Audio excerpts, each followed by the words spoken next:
Hello, sports fans, and welcome to the Scott Sports 101 Thursday Night Football postgame show. Well, it was a win the Browns needed by far. With snow falling, Nick Chubb plowed forward on a play that looked eerily similar to the one in Pittsburgh last year that threatened to end his career. Chubb kept his legs moving and pushed his way into the end zone for a touchdown, and his teammates won't for a touchdown. He and his teammates won't forget. Chubb ran for a 2-yard touchdown with 57 seconds left, and the Cleveland Browns stunned one of their division rivals on Thursday night, beating the Steelers 24-19 and ending their 5-game winning streak. Chubb's score came in his first game against the AFC North leading 8-3 Steelers. The running back sustained a season-ending left knee injury in Week 2 last September in a Monday night game against the Steelers. Chubb, who had injured the same knee while playing at Georgia in 2015, had to endure grueling rehab sessions to make it back on the field, and the sight of him scoring against the dreaded Steelers was almost poetic. It meant a lot to me. I know it means a lot to him, said Myles Garrett, who had 3 sacks. He won't say it, but it's true. I'll say it because this time last year, we were sick to our stomachs. There was just so much in the air. So for him to come back and be pivotal in this game just speaks to the kind of resilience and the man that he is. We absolutely love him. Chubb also scored on a 2-yard run in the second quarter. The Browns, who are now 3-8, have blown a 12-point lead in the fourth quarter and were down 19-18 before getting the ball back with 3:22 remaining after Pittsburgh punter Corliss Waitman shanked a 16-yarder with snow piling up and covering the yard lines on the field. Cleveland's Jameis Winston completed a third down pass to Jerry Jeudy to the Pittsburgh 9. 2 plays later, Chubb barreled into the end zone. Chubb did not speak to the media afterward, but his teammates were overjoyed and couldn't wait to share his story. I'm his number one fan when he's out there, Browns running back Jerome Ford said. If I could, I would start the Chubb chant every time he steps on the field. The Steelers had one last chance, but Russell Wilson's Hail Mary on the final play was knocked down by Browns safety Grant Dilpit in the end zone, touching off a wild celebration at Huntington Bank Field. And a disastrous season, amid a disastrous season, beating the Steelers eased pressure on coach Kevin Stefanski and gave Cleveland fans something to savor. Our guys love playing under the lights, Stefanski said. They love playing in front of these fans. Add the snow element, it was pretty cool. With early snow flurries giving way to a blizzard-like conditions in the fourth quarter that blanketed the field in white, Amazon Prime Video used graphics on its telecast to show the otherwise invisible numbers. And hash marks. The Steelers quickly eased on an 18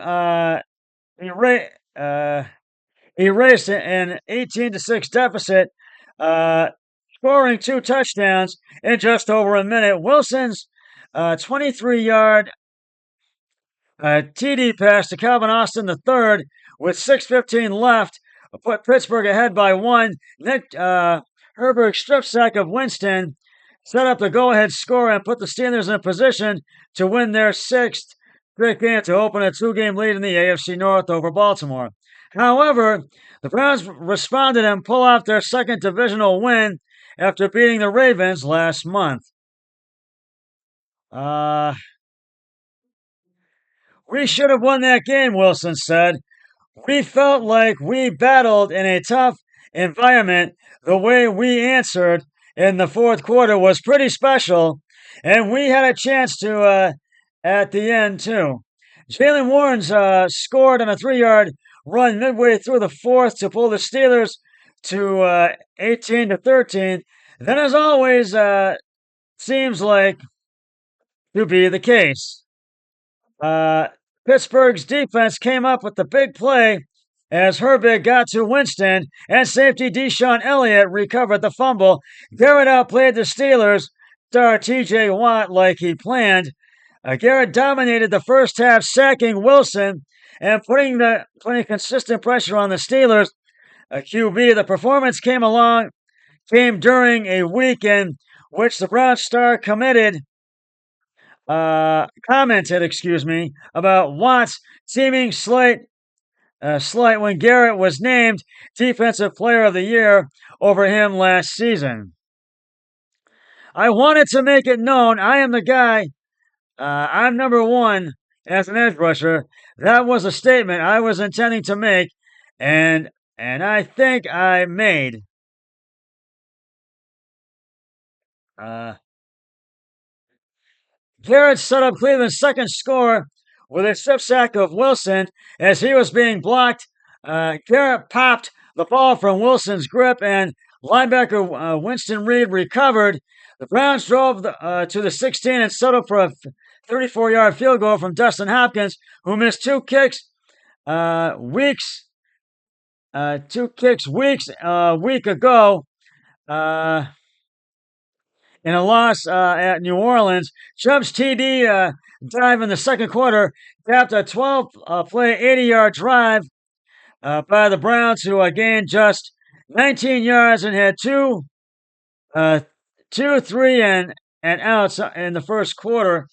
The Steelers drove inside the Browns' territory on their first three possessions, but came away with just 3 points. Chris Boswell, who made 6 field goals last Sunday for all of Pittsburgh's points in a win over Baltimore, missed a 58-yard field goal in the first quarter, while the field was still in good shape. It was only his second miss in 31 attempts this season. The Steelers wide receiver Van Jefferson, had quadriceps left briefly in the first half, but returned. Linebacker Elandon Roberts was forced out in the fourth quarter with an unspecified injury. And for the Browns wide receiver Cedric Tillman is in concussion protocol. Now the Steelers will have to regroup because they have a game coming up this Sunday against their divisional rival, the Pittsburgh Steelers. And the Browns have a mini bye coming up for about 10 days. Well, next Sunday they're about to do it as they play on December 1st. They play the Steelers next week. And the Browns have a mini bye for about 10 days as on December 3rd, which is a Monday, they will be playing the Denver Broncos on Monday Night Football at Empire Field at Mile High in Denver. So, and I am so happy I get to give the game balls to the Browns. Finally, I get to do it. Okay.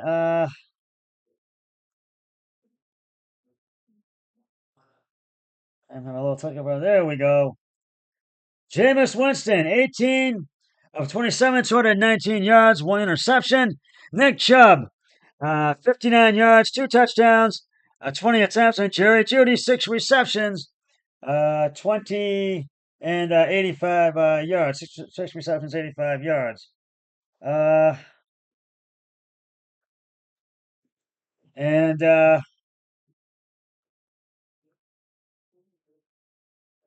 And also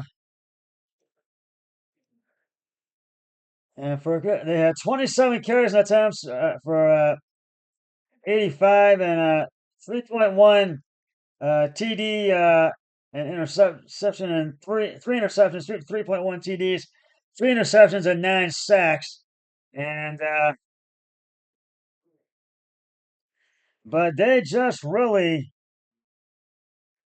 had 35 points. The possessions was they had the Steelers outdid them in possessions, and both first times both teams had 17. Uh, Passing, there was 10 for the Steelers, 8 for the Browns. Rushing, 5 for the Steelers, 8 for the Browns. And well, this was really one of those games where, well, the win that the Browns needed, very much needed, and by far, and uh, they really got it, and they deserve to get that win. So they will regroup and play the Denver Broncos Monday Night Football on December 3rd. So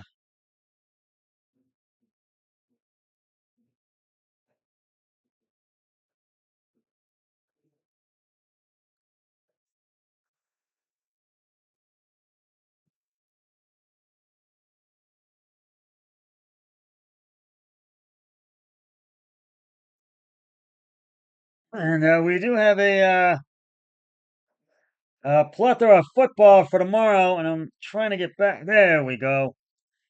For a full day of football tomorrow, since we do not have a Browns game. But I took the Browns game, the Browns, and I won. My brother-in-law Eric took the Steelers, he won as well. So we both had we start out with a win with this week's picks. Uh, for the 1 o'clock games tomorrow, Kansas City is at Bank of America Stadium in North Carolina to take on the Panthers. Minnesota is in Chicago at Soldier Field to take on the Bears. Uh, the Titans are in Houston at NRG Stadium to take on the Texans. The Lions are at Lucas Oil Stadium in Indianapolis to take on the Colts. The Patriots are in Miami to take on the Dolphins. At Hard Rock Stadium, the Baker Mayfield, the Tampa Bay Bucks are in MetLife Stadium in East Rutherford, New Jersey, to take on the New York Giants. The Dallas Cowboys are at Northwest Stadium in Maryland to take on the Washington Commanders. The Broncos and Bo Nix are in Las Vegas to take on the Raiders. And those were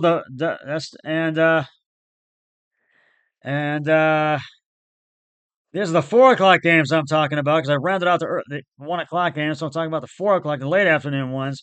The San Francisco 49ers are in Green Bay at legendary Lambeau Field to take on the Green Bay Packers. The Arizona Cardinals are at Lumen Field in Seattle to take on the Seahawks. Sunday Night Football. The Philadelphia Eagles are at SoFi Stadium in Inglewood, California to take on the Rams. And Monday Night Football, Battle of the Harbaugh brothers, John Harbaugh versus Jim Harbaugh. The Baltimore Ravens at SoFi Stadium to take on the LA Chargers. And the Atlanta Falcons, Buffalo Bills, Cincinnati Bengals, Jacksonville Jaguars, New Orleans Saints, and the New York Jets are all on a bye week this week. But the Browns come away with the win on Thursday night and go to 3-8. So we'll see what they do against Denver on Monday night. Well, that's just about going to wrap it up for the Scott Sports 101 Thursday night football postgame show. I'll be back tomorrow with the Scott Sports 101 NFL early games pregame show and the late games postgame show and the early games postgame show, excuse me, and the late games pregame show to follow and everything else to follow that. But until then, always remember, be a team player each and every day and every way possible. So long, everybody. 3, 2, 1. I'm done.